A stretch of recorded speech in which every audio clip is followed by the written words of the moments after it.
Hello everyone, this is Prachi and you're watching efutureinsight.com Hindi, जहां हम सीखेंगे इंग्लिश थ्रू हिंदी।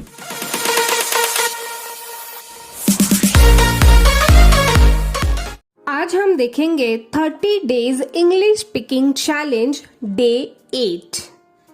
इसमें हम देखेंगे sentence of order and request.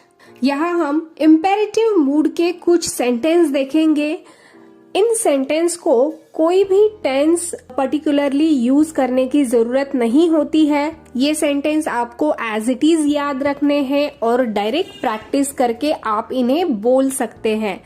तो चलिए देखते हैं इम्पेरेटिव मूड के सेंटेंस। सामने देखो, लुक अहेड, लुक अहेड। हर सेंटेंस आपको भी मेरे बाद दोहराना है और बोल के प्रैक्टिस करनी है। आगे बढ़ो, गो अहेड, गो अहेड। गाड़ी धीरे चलाओ, ड्राइव स्लोली, ड्राइव स्लोली। अपना काम करो, mind your own business, mind your own business.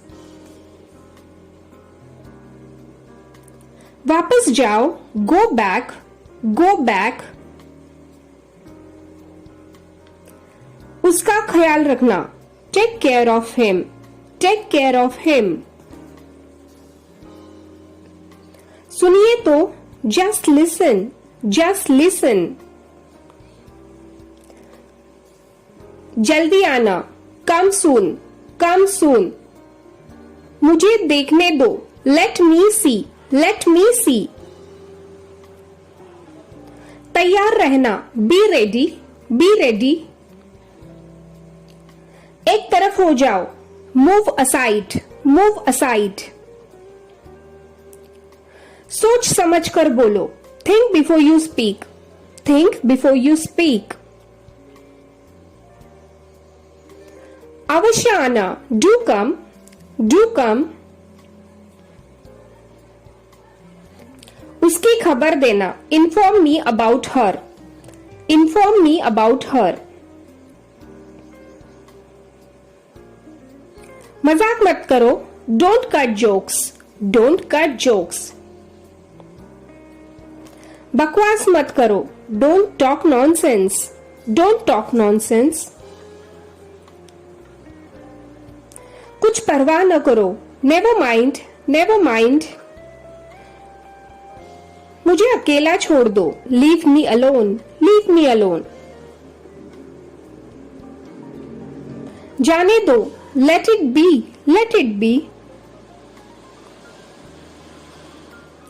कुछ तो ख्याल करो, have a heart, have a heart। जरा रुको, hold on, hold on। कभी मत भूलो, never forget, never forget। फिक्र मत करो, don't worry, don't worry। जरा फिर कोशिश करो, please try again, please try again. जरा ठहरिए, please wait a bit, please wait a bit.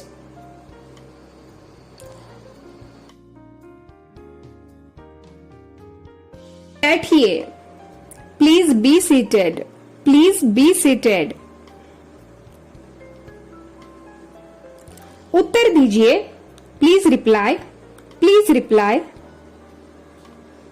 जरा और ठहरिए, please stay a little longer, please stay a little longer. मुझे शर्मिंदा मत कीजिए, please don't embarrass me, please don't embarrass me. जैसी आपकी मर्जी, एज यू लाइक, या आप कह सकते हैं as you please, as you like और एज यू प्लीज। फिर जरूर आइएगा, do come again, do come again.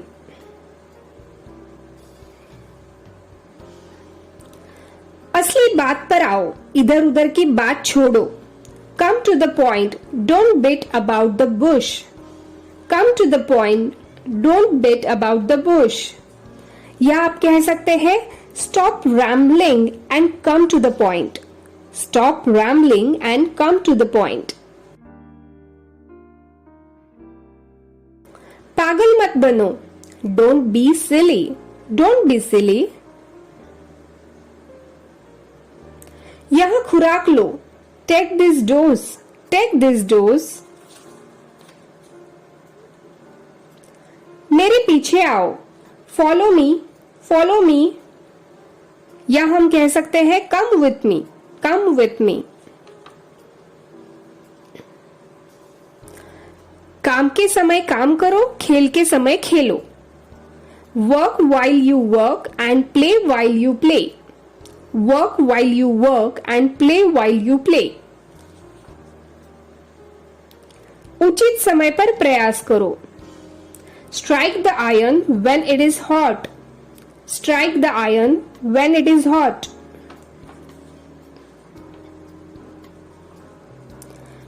जगह खाली करो. Vacate the place. Vacate the place. जुबान पर काबू रखो. Hold your tongue. Mind your words. Hold your tongue or mind your words.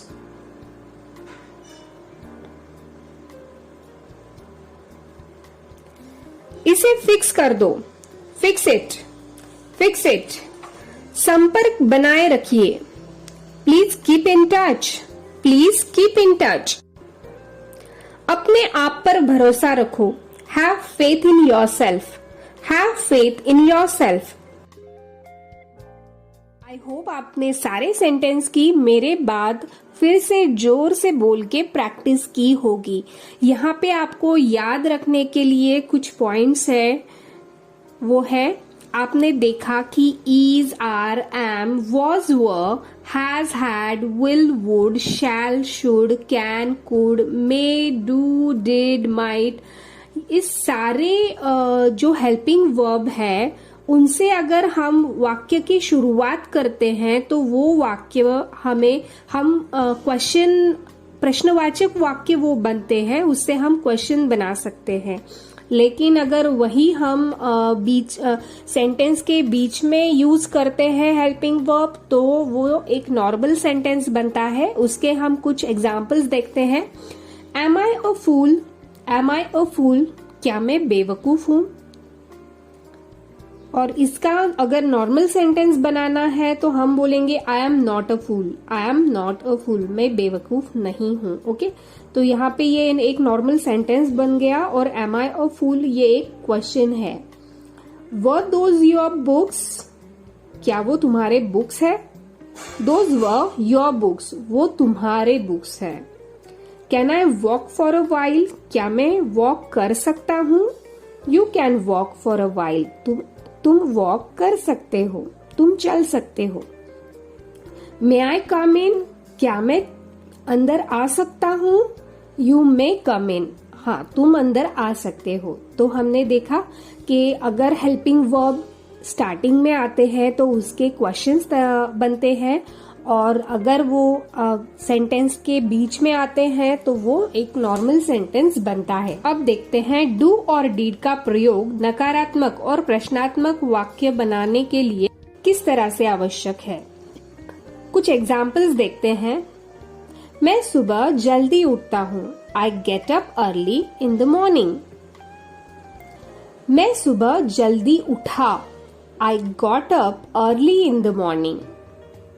अब इनके नकारात्मक वाक्य हम देखते हैं. मैं सुबह जल्दी नहीं उठता हूँ. I do not get up early in the morning. Second example, मैं सुबह जल्दी नहीं उठा. I did not get up early in the morning.